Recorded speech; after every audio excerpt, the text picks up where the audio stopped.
મઢીમાં અવિનાશી અવધૂત। આ દેહ દેવળમાં અવિનાશી અવધૂત, મઢીમાં અવિનાશી અવધૂત। કોઈ નિજ સ્વરૂપને નિરખી લ્યો।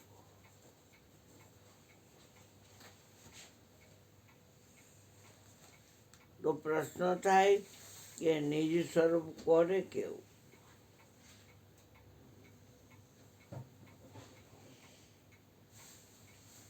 જગતમાં જેટલું છે એક કાર્ય કારણ છે, એક નિજ સ્વરૂપ એવું છે એ કાર્યકારણથી પર છે। પિંડ છે એ કાર્ય છે અને મન છે એનું કારણ છે। બ્રહ્માંડ છે એ કાર્ય છે અને મન એનું કારણ છે। નિજ સ્વરૂપ છે એ કાર્યકારણથી પર છે।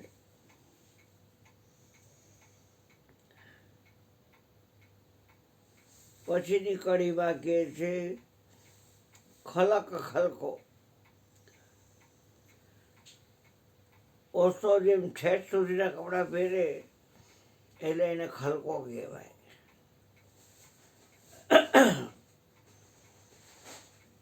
જગતને ખલક કહેવાય। जगत છે એક સપનાનો ખેલ છે। ખલક સબ રહેન કા સપના, સમજ મન કોઈ નહીં અપના। ખલક ખલકો અને આ તન છે એ તુંબડી। રામસાગરની જે તુંબડી હોય, સાધુને સમાધિ દે ત્યારે એના ભેગી સમાધિના ખાડા મૂકે તુંબડી કહેવાય। તુંબડિયા સબ તીર્થ કર આઈ, તોય ના ગઈ એની કળવાઈ।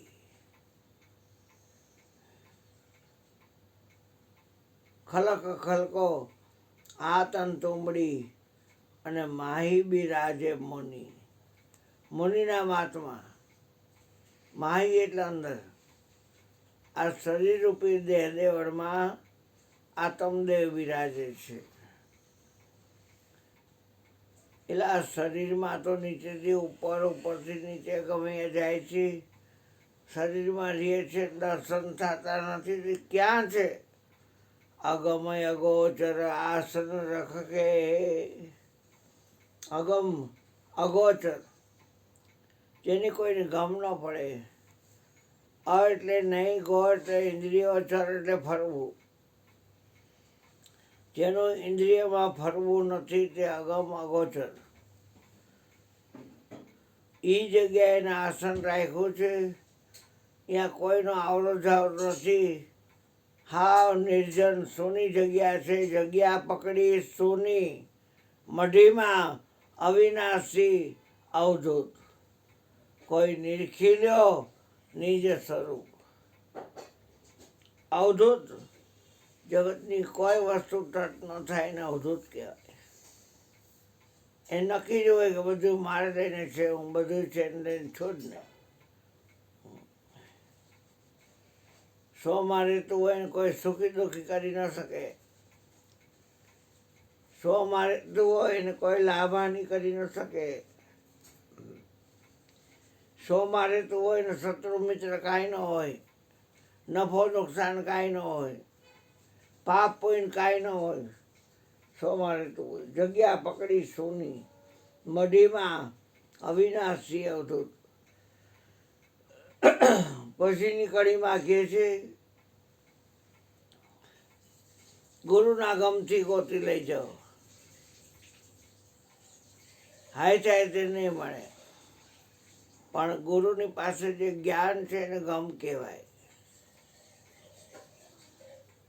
ગોતી લઈ જાઓ, અજબ લગાવો ધૂની। ધ્યાન તમને આઠે બોર રાખતા આવડી જશે। ધ્યાનની ધૂનમાં જ્યોત જલે છે, મટી જાય અંધારો એના અંતરનો. એ જ વાડે અગમ સુધે, જેને ભેદ જડ્યો હોય એ ઘરનો.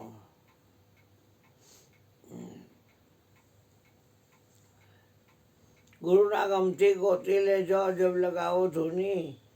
આ બોલે છે એને પરખી લઈજો. ઈ મૂર્ત જે જૂની, આદિ અનાદિની જૂનામાં જૂની ઈ મૂર્ત છે જૂની. મઢીમાં અવિનાશી અવધૂત, કોઈ નિરખી લ્યો નિજ સ્વરૂપ. પછીની કડીમાં કહે છે ઈ મૂર્તને જરા મરણ નહીં. જરા એટલે બુઢાપો, મરણ એટલે મૃત્યુ. પણ એ મૂર્તિ જેવી છે કે એને બુઢાપો કે મૃત્યુ કાંઈ છે નહીં. એ મૂર્તને જરા મરણ નહીં, અને રંગરૂપ નહીં છાયા. એ રંગરૂપ કાંઈ છે નહીં, અને એનો પડછાયો નથી, છાય નથી. છતાંય મઢીએ મઢીએ આસન ઉનકા, કોક વિરલે દર્શન પાયા. મઢીએ મઢીએ બધાનું આસન, કોક વિલાયના દર્શન પાયા. ચામડાની આંખથી દેખાતો હોય તો બધા જોઈ લે ને, પણ કોક વિરલે દર્શન પાયા. પછીની કડીમાં કહે છે મેં યાચક સદગુરુ ચરણ કા. હું ભીખ માગવા વાળો છું, યાચવા વાળો છું, માગવા વાળો છું. તમે શું માગો છો?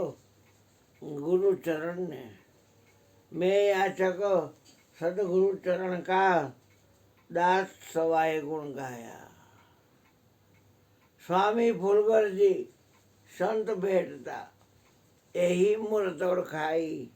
મઢીમાં અવિનાશી અવધૂત, કોઈ નિરખી લ્યો નિજ સ્વરૂપ.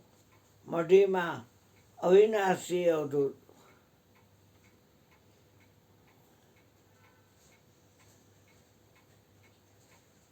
એ જ મૂર્તિ મને ઓળખાવી.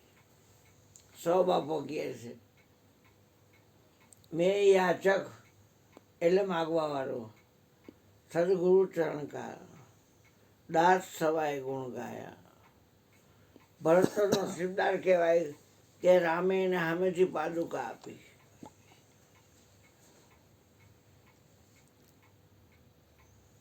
ગુરુના ચરણનું બહુ મહાત્મ છે બાપ.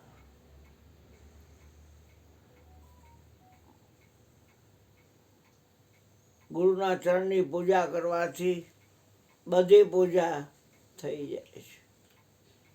જેમ કોઈ ઝાડ હોય, ઈંટના કાંગરા કરી અને ખામણું હોય એમાં પાણી રેડો તો એ મૂળમાં, થડમાં, દાળમાં, પાનમાં બધે ઠેકાણે એ પાણી પોગી જાય.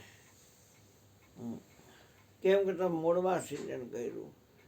એમ ગુરુની પૂજા કરવાથી બધાની પૂજા થઈ જાય. ગુરુપદ પંક 14 લોક પૂજાય. શેષ શિવ વિરંચી શારદા, એ ગુરુ તણા જસ ગાય. એ ગુરુના જસ ગાય. પૂજા ગુરુજી કી કીજીએ, સબ પૂજા જય માય. એના શરણે ગયે સુખ દે, સહેજે સહેજે 14 લોક પૂજાય. શ્રી ગુરુ ચરણ સરોજ રજ, નિજ મન મુકુર સુધાર. બરણો રઘુર વિમલેશ, જોદાયક ફલચાર. ગુરુનું ચરણ સેવતા બધા જાતના સંકલ્પો, મનના મનોરથ બધું પૂરું થઈ જાય. એટલે પ્રગટની ભક્તિની આ તાકાત છે. બોલીએ સદગુરુ મહારાજની.